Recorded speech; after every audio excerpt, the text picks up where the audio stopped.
When I was warned that the courtyard I decided to move into with my 4-year-old daughter was considered quiet and friendly, I imagined neat sidewalks, polite neighbors, and smiling pensioners. But the reality turned out to be far from the pictures from the advertising booklets. Our new house stood on a narrow street, where one car got stuck in the mud in the last century, and in the neighboring yard there was always someone's shrill crying of a child. I explained to my daughter that it was just not quite a fenced-off paradise, and waved my hand. But there was space, fresh air, and a school within a 5-minute walk. The first to speak, as expected, was an elderly couple across the street, friendly Mrs. Hale and Mr. Hale, as they called themselves. He pretended to read the newspaper in the morning, but at the same time did not take his eyes off our house, and she shouted into my yard, "Welcome! If anything, we will always help." I smiled and waved, but inwardly I was ready. From my last apartment, I had bitter memories of hypocritical neighbors who deliberately made a trash can under the door, because it's more pleasant to breathe fresh air.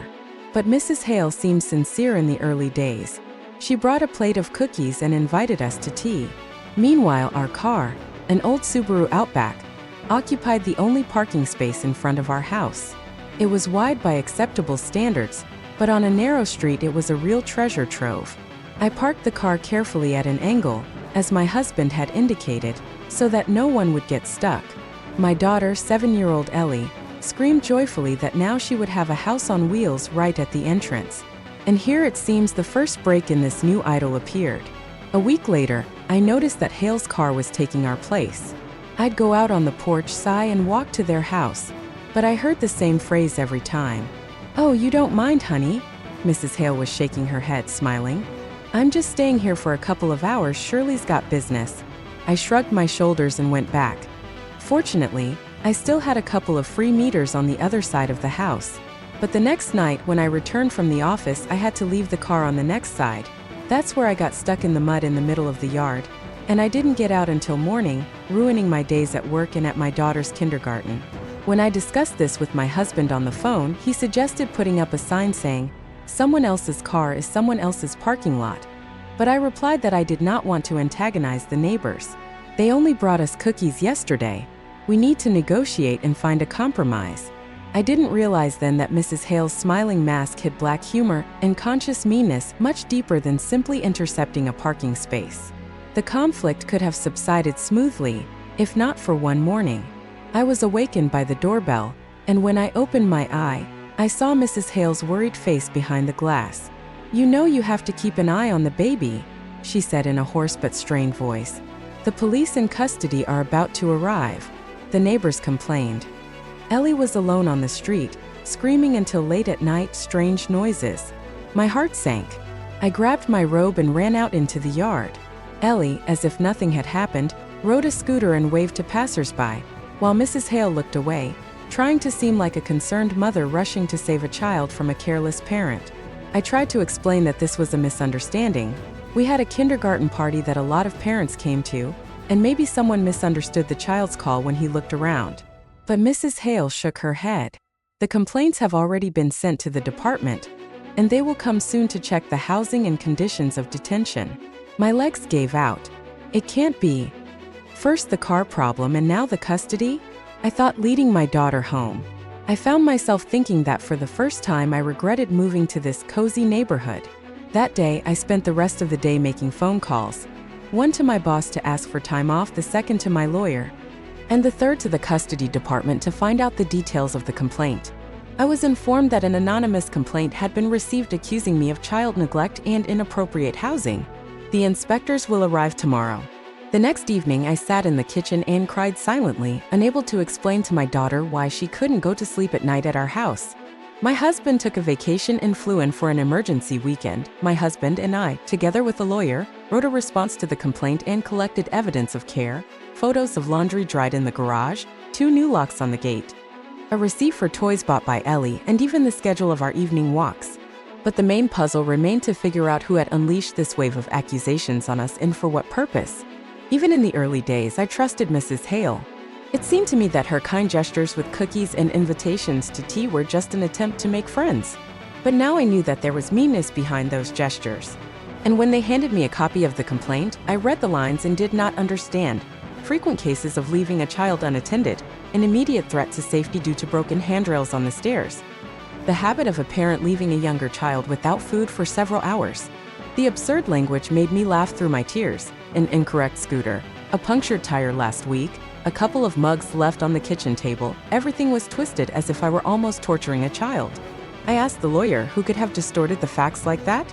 He shrugged his shoulders. Anonymous means anyone. Neighbors, competitors, people who are jealous. And he added, but we need to find confirmation of where the complaint is from, otherwise we may fail the case. At this stage, for the first time, I felt a real threat. When I was deprived of the right to live in peace with my daughter, everything else seemed like nothing. I said to myself, no compromises. I will get the truth. But then for the first time, I thought that there was something dark behind Mrs. Hale's pretty smile. And I decided that I would find out who was behind it and send him karma even before the world knew my name. The day after Mrs. Hale's call, I was woken up not by the usual alarm clock ringing, but by a rapid knock on the door. It was the social workers from custody who arrived. There were two of them, a young woman with a notebook and a stern face, and a younger man who was writing on a tablet all the time. I barely had time to pull on a robe and grab my cell phone when they were already standing in the hallway. Ellie clung to my back, and at that moment, for the first time, I felt the feeling that we were separated by an invisible wall between us and them. Hello, I began. You're probably on a complaint? Yes, the woman nodded. We have received information about the threat to the child's safety and neglect of duties. We need to inspect the apartment and ask questions. I tried to smile. Of course, come on in. Our place is clean and my daughter is always under supervision. The man examined the door and put a check mark on the tablet. Locks a check mark. Then they went into the kitchen. There were cups there, but I had already cleared away all the dirty plates and wiped the table. Friends from the next door, whom I had managed to warn, called me in advance and promised to refrain from false testimony. The social workers studied every corner. I showed them colorful photos from walks. Ellie and I rode swings, fed ducks in the pond, and drew chalk on the asphalt. They nodded, but their faces remained cold. They didn't pay attention to the I love mom sign in the children's drawing in the hall, but they began to ask about secluded stairwells and whether the daughter was at home alone. You're taking her with you, aren't you? What is it? The woman asked, looking at me seriously. Of course, I squeezed Ellie's hand. We go to classes together, we come back together. After going around the apartment, they took the tablets away, told them to wait for a decision, and left. I led Ellie into the nursery and closed the door, feeling something heavy tighten in my chest. For years, I've been protecting my reputation as a responsible mom, and now I even had to defend it in court, where you're responsible for every step. An hour later, Mrs. Hale's cell phone rang. Is everything okay? I heard her voice. They've already left, I replied. Oh, thank God, I heard a complaint. I was so worried about Ellie. I exhaled evenly and immediately felt a burning resentment. Her excitement sounded like a go-ahead for her plans. I didn't answer anything and just turned off the phone. The following days turned into a series of calls to a lawyer, trips to the custody department, and evidence collection. I made copies of all the photos, receipts for baby products, bills for repairing handrails on the stairs, certificates of doctor's visits, and even called Ellie's dance teacher to confirm that classes had been regular over the past few months. Each document was folded into a thick, protection of mother and child folder, which I took with me to meetings and to the lawyer's office. The lawyer, an experienced and calm man in his 40s, told me, "We have to prove that this is not a system of random events, but a deliberate attempt to frame you. The complaint is false. We have grounds to demand an apology and compensation for moral damage from guardianship." I nodded, listened to him, and wrote down recommendations. We need to find the source of the complaint. Neighbors can provide written evidence of your trustworthiness. Find the tenants who complained about Hale. One thought kept spinning in my head. It must be her. Mrs. Hale has already had conflicts with everyone around her. She throws out the trash, makes noise in the evening, or leaves the child unattended. I understood that she was ready for any of these steps, just to make me uncomfortable. I started interviewing other neighbors. I found out from one young couple who lived across the street that Mrs. Hale complained about their loud TV, even though they didn't turn it on after 10 at night. I found out from an elderly woman at the end of the street that she had found a note, "I'm watching you," under the door, but I thought it was one of the teenagers joking. Everything pointed to the fact that Mrs. Hale was purposefully giving everyone a nightmare in the neighborhood. Meanwhile, I was learning to stand firm. During another meeting at the custody department, I had to answer not only questions about care, but also questions about the attitude towards neighbors. I honestly told them that we had a conflict over parking, and I mentioned Mrs. Hale's last name. They were surprised. None of the neighbors have officially complained, the complaints are anonymous. But my lawyer prepared written statements from 5 families who confirmed that they had received threats that their children were crying at night, and that they had heard Mrs. Hale demanding complaints about irresponsible parents. When copies of these statements got into the hands of social workers, the reaction was instant. The office called me and informed me that the check had been suspended until the identity of the applicant was clarified. I exhaled for the first time in a week. It seemed to me that I had been left in solitary confinement in hell, and suddenly I saw a crack in the wall through which light was shining. It remained to collect the last piece of evidence, proof of Mrs. Hale's direct connection to the custody complaint. My husband helped me with the camera at the entrance. We made video recordings for a day to record exactly who came to us and left some envelopes in the mailbox. When Mrs. Hale and her neighbor got on the video surveillance panel and handed something to the furry postwoman, I realized that I had victory in my hands. With this recording, we went to the custody department, handed them the video and a statement demanding to verify the authenticity of the complaint. A few days later, the official response came. The case was closed for lack of grounds, and the anonymous complaint was forwarded to the district administration for consideration as a potential abuse of law. But the best news came from the police, where I filed a counterclaim against Mrs. Hale for defamation and false calls to the services. She had to explain herself to the district police officer and possibly answer for her jokes in court. That evening, when all the formalities were settled and I was picking Ellie up from kindergarten, she hugged me tightly and said, "Mom, I'm not afraid anymore when you leave for work." I looked at her clear eyes and realized that this was my real victory. I've proved that I can protect her, that I can be not just a parent, but a shield for my daughter. And I knew that Mrs. Hale would hear about this case more than once. Karma is not too late, but I am not interested in her fate. It's important to me that justice has been done, and I'm still a mom that no one can frame. It's been almost 2 weeks since I handed over the videotape and the testimony of neighbors about Mrs. Hale's dastardly machinations to the authorities. But I understood that in this story, the farce could continue until Mrs. Hale herself felt the power of karma. I no longer hoped for an instant result. Paperwork, meetings with lawyers, additions to the application. All this dragged on and stuck into my life like insects that hide in clothes. But I knew one thing. When justice builds a path, it slowly but surely gets closer to its goal. At the end of the working week, I received a message from my lawyer. "Let's go to the police station tonight for a date." The who's who question was solved by my unwillingness to participate in the formalities. I signed Ellie up with my grandmother and, a little nervous, went to the police. Familiar police officers were on duty outside the station. Mrs. Hale seemed to already know about the upcoming conversation. She had not left her house for a week and had even given up her usual walks with her grandchildren. Apparently, the police opened the door for her, and she thought it was forever. My lawyer and I went into the precinct officer's office. Mrs. Hale was already sitting there, holding a battered notebook in her hands, as if she could keep her good name in it. But her face betrayed everything.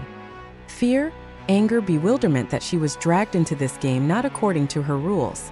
"Mrs. Hale," the district police officer began, "you are being investigated for false custody and defamation of your neighbor.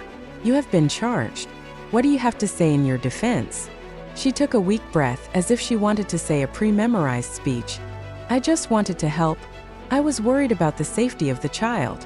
But the lawyer who came with me imperceptibly handed me a piece of paper with a prepared answer, as if I was going to participate in her play as a supporting actress. I realized that karma is already present here in the room and wants a solemn verdict. Mrs. Hale opened her mouth and said, I was really worried about the girl. I saw their car parked next to the entrance one day, and I thought they were neglecting its safety. I just wanted to get attention." The precinct officer interrupted her. "But checking by the guardian and the police is not a way to attract attention. This is a serious accusation. You made up evidence, forged complaints, and involved public services unnecessarily." The silence in the room became heavy. I resisted the urge to stand up and say everything as it is. "It was you who wanted to ruin my life for the sake of bullying me and my daughter." But the lawyer forbade me to interfere with a gesture, and I again found myself hostage to other people's words. After the meeting, the precinct officer asked Mrs. Hale to sign the turnout on demand. She signed her name with a trembling hand and left with her head down. I noticed how her face was moaning with resentment, but deep in it, remorse and realization flared up. A shadow of the truth that she had been trying to hide for so long. Going out into the fresh air, I breathed for the first time in a human way. On the eve of the weekend, I decided it was time to reclaim my home, yard, and daughter's heart. My lawyer and I walked down the street, past several more neighbors, many of whom had already reconsidered their attitude towards her. I saw a young family with a stroller, and my mom came over and said, "Thank you for figuring it out. We didn't know who to trust anymore." These words hurt me and warmed me at the same time. I understood that our struggle was not in vain. At home, I hugged Ellie tightly again, gathered her for an evening of watching cartoons, and promised that I would never let anyone manipulate our house again. She smiled and said, "Mom, you are a real heroine." The next day, I received an official custody decision. The complaint was found to be unfounded. There are no complaints about the maintenance of housing. The materials will be destroyed, and a written apology addressed to you will be sent to Mrs. Hale, and a letter from the police. A false call to the services is punishable by a fine and criminal liability. The case is under investigation. I looked at these papers and thought about how I went through this hell, from the first puzzled look of Mrs. Hale to this day. A feeling of unrestrained freedom awakened in my soul, because I proved that karma does not make you wait too long when it comes to a child's life. When I said goodbye to the lawyer, I smiled and said, "Thank you. I couldn't have done it without you." He shrugged his shoulders. "Both of you are my best win."